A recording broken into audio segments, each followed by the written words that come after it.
உங்கள் வியாபாரத்தை வளர்த்திடுங்கள் சொத்து மீதான லோனுடன். இன்றைய டவுன்லோட் செய்வீர் ஈக்விட்டாஸ் பேங்கின் செல்ஃபி லோன்ஸ் ஆப்.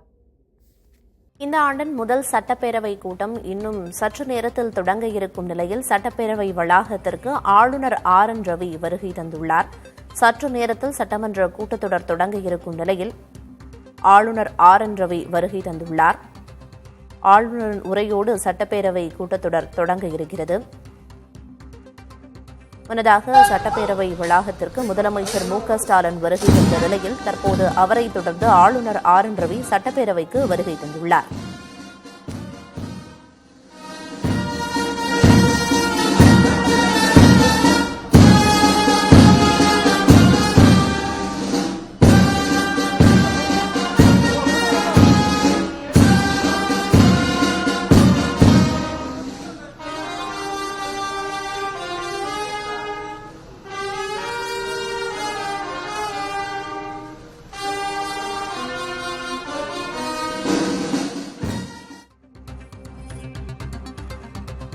இந்த ஆண்டின் முதல் சட்டமன்ற கூட்டத்தொடரில் உரையாற்றுவதற்காக தமிழக ஆளுநர் RN ரவி சட்டப்பேரவைக்கு வருகை தந்துள்ளார். இன்னும் சற்று நேரத்தில் தமிழக சட்டப்பேரவை கூட்டத்தொடர் தொடங்க இருக்கும் நிலையில் ஆளுநர் RN ரவி வருகை தந்துள்ளார். ஆளுநரின் உரையோடு சட்டப்பேரவை கூட்டத்தொடர் இன்னும் சற்று நேரத்தில் தொடங்க இருக்கிறது. விவரங்களை செய்தியாளர் ரமேஷ் வழங்க இணைந்திருக்கிறார். ரமேஷ், கூடுதல் விவரம் என்ன? பதிவு. தமிழக சட்டமன்றம் குறிப்பாக கவர்னர் உரையுடன் தொடங்குகிறது. கவர்னர் உள்ளே வந்திருக்கிறார். கவர்னர் வரும்போது மட்டுமே அந்த வாயில் கதவு சட்டப்பேரவையில் திறக்கும். வாயில் எண் 1, கேட் நம்பர் 1, அது கவர்னர் சட்டமன்றம் வரும்போது மட்டுமே அந்த வாயில் திறக்கப்படும். தற்போது தமிழக சட்டமன்றம் வந்த கவர்னர் ரவியை சபாநாயகர் அப்பாவு வரவேற்கிறார். அவருக்கு காவல்துறை சார்பில் அணிவகுப்பு மரியாதை கொடுக்கப்படுகிறது. தமிழக கவர்னராக ரவி பொறுப்பேற்ற பிறகு 4வது முறையாக தற்போது தமிழக சட்டமன்றத்தில் அவர் உரையை வாசிக்க இருக்கின்றார். இந்த உரை என்பது அரசு தயாரித்து கொடுக்கக்கூடிய ஒரு உரை. அதை அவர் அப்படியே வாசிக்க போகிறாரா அல்லது அதில் இருக்கக்கூடிய திருத்தங்கள், குறிப்பாக சட்டம் ஒழுங்கு சார்ந்த விஷயங்கள் அதில் இடம்பெற்றிருக்கும், அதை அவ்வாறு படிக்கிறாரா அல்லது தனது பணியில் மாற்றி அமைக்கிறாரா என்பது போன்ற விவரங்கள்லாம் நமக்கு தெரிய வரும். தற்போது அனைத்து அமைச்சர்களும் சட்டமன்றத்திற்கு வந்திருக்கிறார்கள். முதலமைச்சர் உட்பட அனைவரும் வந்திருக்கிறார்கள். அண்ணா பல்கலைக்கழக மாணவி விவகாரம் தொடர்பாக யார் அந்த சார் என்ற பேச்சுடன் அதிமுக எம்எல்ஏக்கள் தற்போது உள்ளே சென்றிருக்கிறார்கள். அவர்கள் எந்த மாதிரியான பிரச்சனையை கிளப்ப இருக்கிறார்கள் என்பதை தான் பொறுத்திருந்த வேண்டும், பார்க்க வேண்டும். தமிழக சட்டமன்ற வரலாற்றிலேயே பாத்தீங்கன்னா அதிமுக 66 எம்எல்ஏக்களோட பிரதான எதிர்கட்சியாக இருக்கின்றது. அதற்கு முன்பு டிஎம்கே 90 எம்எல்ஏக்களோட இருந்தாலும் கூட அதிமுகவுடைய வரலாற்றிலே பாத்தீங்கன்னா அதிக அளவிலான ஒரு எம்எல்ஏக்கள் 66 எம்எல்ஏன்றது பெரிய ஒரு நம்பரு. அது மட்டும் இல்லாமல் கூட்டணி கட்சிகள் இருக்கிறார்கள். அது மட்டும் இல்லாமல் பாத்தீங்கன்னா பாரதிய ஜனதா கட்சி உள்ளிட்ட கட்சிகளும் தங்களுடைய எதிர்ப்பை இந்த அண்ணா யூனிவர்சிட்டி ஸ்டூடெண்ட் தரப்பாக எடுப்ப இருக்கிறார்கள். தமிழக கவர்னர் தற்போது வந்திருக்கிறார். அவருடன் கவர்னருடைய செயலாளர் IAS அவரும் வந்திருக்கின்றார்கள். பல்வேறு விதமான எதிர்பார்ப்பு, குறிப்பாக அடுத்த ஆண்டு தமிழகத்தில் சட்டமன்ற தேர்தல் நடைபெற இருக்கக்கூடிய நிலையில் இந்த கவர்னர் உரை என்பது முக்கியமானதாக பார்க்கப்படுகிறது. வழக்கமாக கடந்த ஆண்டுகள்லாம் இந்த கவர்னர் உரை என்பது லைவ் லிங்க் மூலமாக தமிழக சட்டமன்றம் சார்பாக கொடுப்பார்கள். இந்த முறை பொதிகை தொலைக்காட்சியில் மூலமாக எடுத்துக்கொள்ளும்படி சொல்லியிருக்கிறார்கள். எனவே இது எவ்வாறு அனைத்து சேனல்களும் ஒளிபரப்பார்கள் என்ற ஒரு கேள்வியும் இருந்திருக்கிறது. அது மட்டும் இல்லாமல் பாத்தீங்கன்னா இந்த கவர்னர் உரை நிகழ்ந்த பிறகு சட்டமன்ற அலுவல் ஆய்வுக்குழு கூட்டம் சபாநாயகர் தலைமையில் கூடி தமிழக சட்டமன்றம் எத்தனை நாட்கள் நடந்தது என்பது தொடர்பான ஆலோசனை கூட்டம் என்பதும் நடைபெற இருக்கின்றது. அதற்குதான் எத்தனை நாட்கள் இந்த விவாதம், கவர்னர் அட்ரஸ் மீதான டிபேட் எத்தனை நாள் நடத்தலாம் அப்படின்றத பற்றி ஒரு இறுதி முடிவு அந்த அலுவல் ஆய்வு குழு, பிசினஸ் அட்வைசரி கமிட்டி என்று சொல்வார்கள், அதிலே சபாநாயகர், எதிர்கட்சி தலைவர், ஆளுங்கட்சியை சேர்ந்த மூத்த அமைச்சர்கள் அனைவருமே பங்கேற்றிருப்பார்கள். அனைத்து சட்டமன்ற கட்சி குழு உறுப்பினர்களும் அதில் இடம்பெற்றிருப்பார்கள். நிச்சயமாக முக்கியமான எதிர்பார்க்க. அது மட்டும் இல்லாமல் CPM கட்சியுடைய மாநில செயலாளராக சண்முகம் தேர்வான பிறகு இந்த சட்டமன்ற கூட்டத்தொடர் நடைபெறுகிறது. அந்த எம்எல்ஏக்கள் எவ்வாறு செயல்படுவார்கள், புதிய மாநில செயலாளருடைய அறிவுரைப்படி செயல்படுவார்கள் என்று எதிர்பார்க்கப்படுகிறது. அவர்களுக்கு 2 எம்எல்ஏ இருக்கிறார்கள். அவர்கள் தரப்பு எப்படி இருக்கும் என்பதை எதிர்பார்க்கிறது.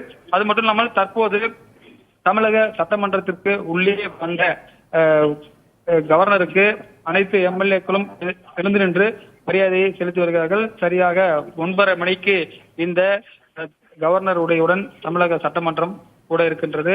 மிகுந்த எதிர்பார்ப்பு இருக்கிறது.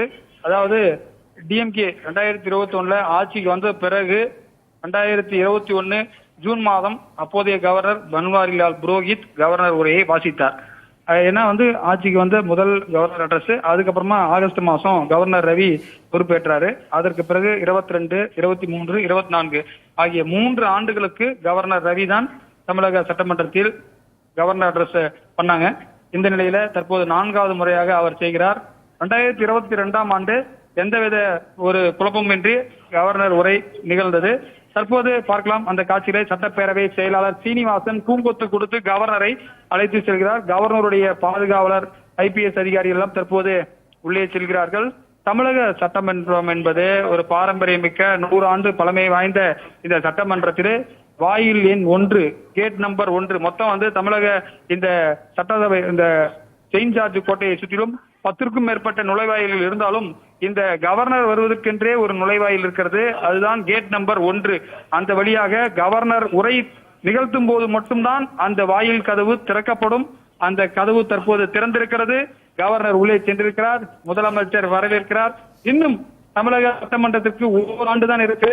இந்த பொங்கல் பண்டிகைக்கு 1000 ரூபாய் கூட கொடுக்கவில்லை எதிர்கட்சிகள் தெரிவித்திருக்கிறார்கள். முதலமைச்சராக 1000 கொடுத்தார் என்று குறிப்பாக அதிமுக எம்எல்ஏக்கள் அனைவருமே சொல்லி வருகிறார்கள். எனவே இந்த முறை ஒரு 1000 ரூபாய் கூட கொடுக்கவில்லை. அப்போது எதிர்கட்சியாக இருந்த திமுக கூடுதலாக ஊக்கத்தொகையை தர வேண்டும் என்று சொல்லியிருந்தார்கள். ஆனால் தற்போது 1000 ரூபாய் 500 ரூபாய் கொடுக்கவில்லை என்று அதிமுக சார்பில் சொல்லக்கூடிய நிலையில் தற்பொழுது பல்வேறு பிரச்சனைகள்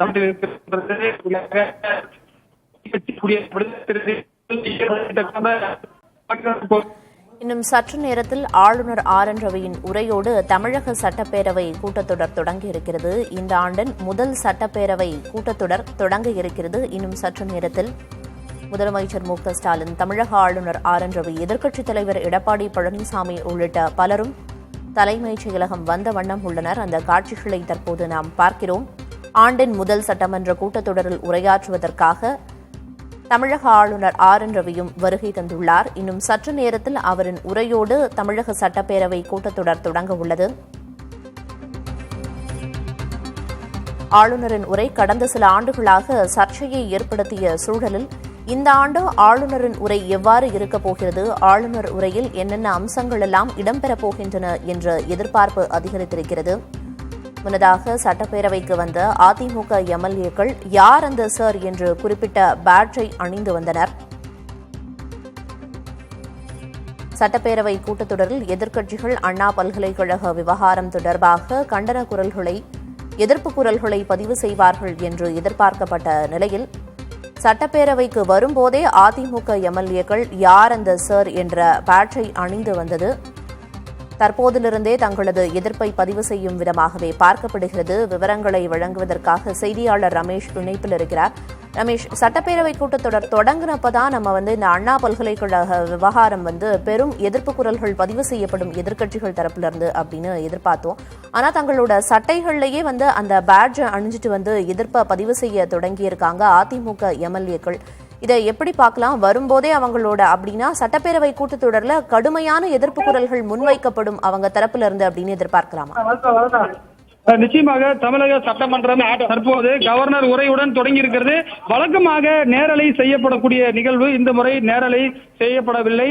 குறிப்பாக உள்ளே இருக்கக்கூடிய செய்தியாளர்கள் வெளியில் சொன்னால்தான் உள்ளே என்ன நடக்கிறது என்று தெரிய வரும். வழக்கமாக கவர்னர் அட்ரஸை பொறுத்தவரும் லைவ் லிங்க் கொடுப்பார்கள். அதை அனைத்து தொலைக்காட்சிகளும் நேரலையாக வழங்குவார்கள். ஆனால் இந்த முறை இந்த நேரலை கொடுக்கப்படவில்லாத காரணத்தால் உள்ளே இருக்கக்கூடிய செய்தியாளர்களுக்கு மொபைல் போன் கிடையாது. அவர்கள் வெளியில் மொபைலில் சொன்னால்தான் உள்ளே என்ன நடக்கிறது என்ற விவரம் தெரிய வரும்.